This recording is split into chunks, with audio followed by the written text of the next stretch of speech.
So there is no real correct answer to this quiz.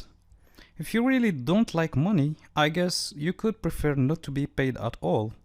The closest thing to a correct answer is that it depends, and it depends on how you interpret the meaning of biweekly. We could look that up in a dictionary to decide how we should interpret it. And if we look up biweekly in a dictionary, it says it happening every 2 weeks. This is the first definition. The second one is happening twice a week. If you have the first definition, you'd rather be paid weekly, assuming you'd like more money.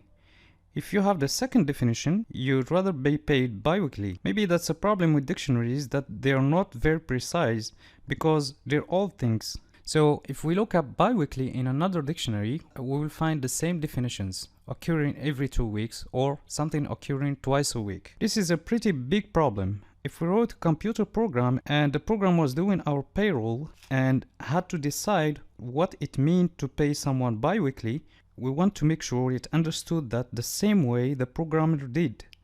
So that's one important reason why we need to invent a new language like Python to program computers rather than using natural languages that we already understand.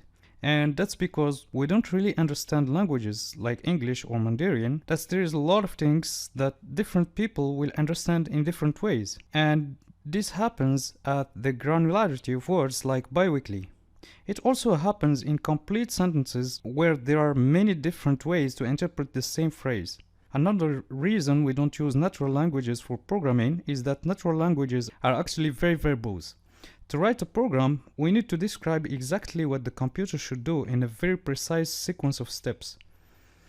If we had to describe all those details using natural language, that would require a huge amount of text. So we'll see soon that with a programming language like Python, we only need a few lines of code to describe a complicated thing and describe it in a very precise way. So I want you to think about, as we write programs in this class, how much more detail you need to actually describe in English precisely how do what we're describing with a few lines of Python code. Thanks for watching, and I'll see you on the next one.